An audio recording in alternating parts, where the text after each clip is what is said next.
My newly hired coworker is the owner's daughter and thinks I'm not pretty enough to deserve the help I receive at work. I'm handicapped and missing both my legs. Posted by you/Park Downtown 3937. Throwaway because my brother thinks I'm the jerk here, and I don't need him chiming in. I'm not asking if I am. I, 25F, work in an office. The front of the office is for client parking only, so it doesn't get overcrowded. The back of the office has our employee parking. The front has 3 handicap parking spots, but the back has none. Technically, it meets whatever requirements it has too. I lost both of my legs from the knees down in a terrible accident as a teen.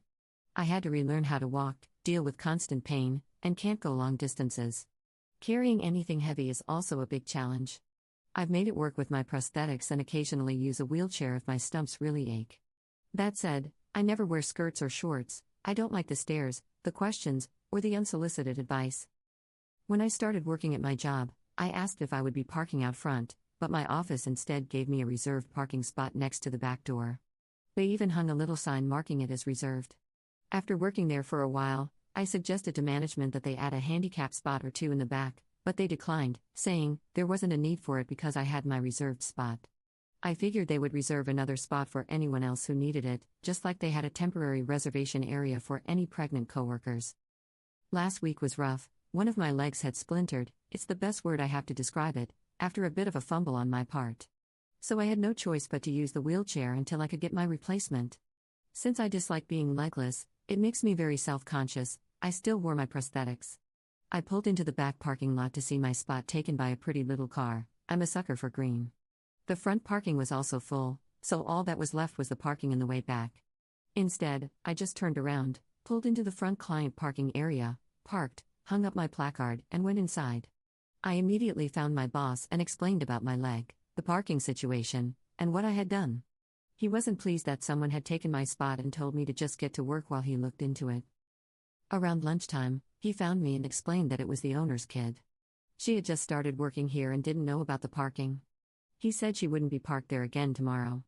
Cool, just a newbie and a mix-up. The next day rolls around, and that pretty little car is back where it doesn't belong. I do the same thing as the day before, and my boss looks frustrated. He heads off to have a chat. At some point, my boss comes back to me with a stack of paperwork. He tells me that the new girl is kicking up a fuss about the parking spot and trying to threaten him because, you know who my dad is, right? So he's done with it. Instead of taking it up the ladder and fighting against her to get the boss man to see reason, he's submitting paperwork to HR about the lack of handicap parking in the back.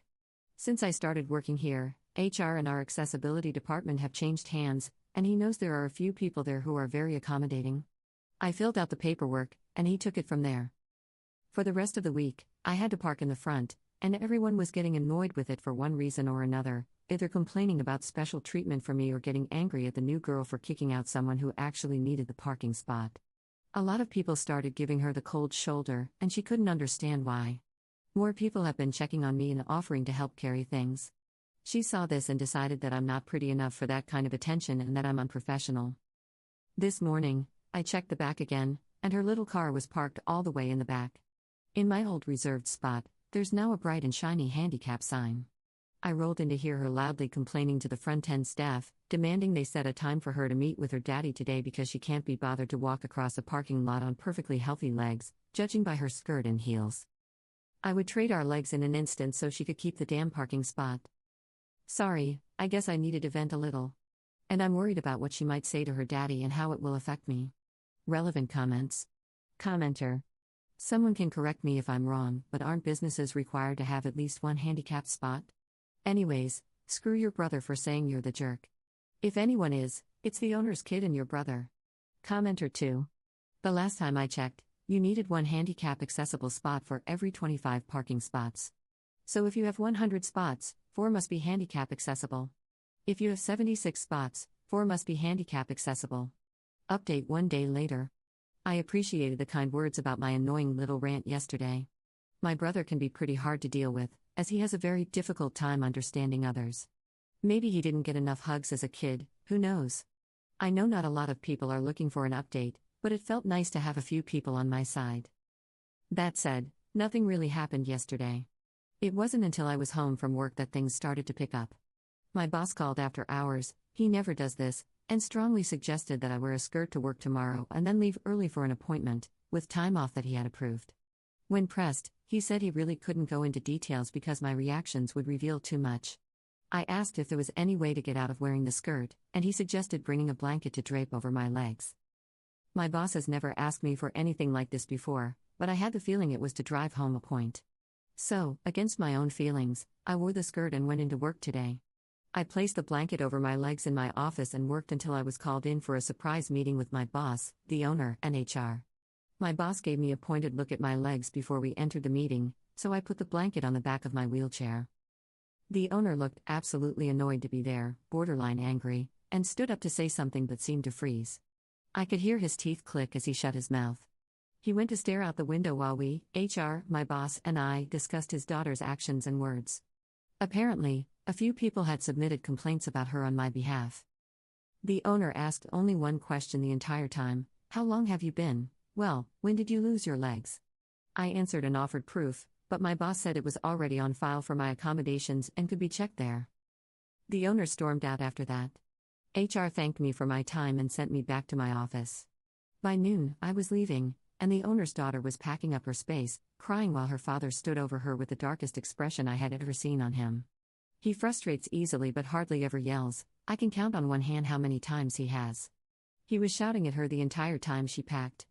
I just rolled by as quietly as I could because I didn't want to get sucked in. My boss texted me that the owner had approved me to work from home as needed and that I would be getting a pay raise outside of the usual annual raise and bonuses. He also said that the owner would be making his daughter apologize. This turned out better than I had thought it would. Thank you, everyone, for listening. Relevant comments. Commenter. I couldn't understand why the daughter still kicked up a fuss when Op showed up in a wheelchair. Did the entitled brat think that Op just had a wheelchair sitting around because she spent her free time panhandling? And how did Op get a handicap placard? Apparently, the brat thought Op was faking it until she proved she'd lost her legs. I hope the brat finally learned a lesson. Commenter 2. She's probably one of those people who believes that if a wheelchair user is ever capable of walking, they don't actually need the wheelchair and aren't really disabled. Commenter 3. I mean, he probably believed whatever his little angel was telling him at first. Judging by his asking how long it had been since Op lost their legs, she probably spun a tale about someone taking advantage of her or bullying her because she's new or some nonsense. He even put his neck on the line a bit with that meeting. Once he realized how close he was to making a serious mistake because his daughter was a spoiled brat, he handled it. Maybe a little overboard since he was yelling in the office, but that could very well be the first tough parenting she's ever received. Honestly, massive win for Op to have coworkers supporting and standing up for her, even against the big boss's daughter.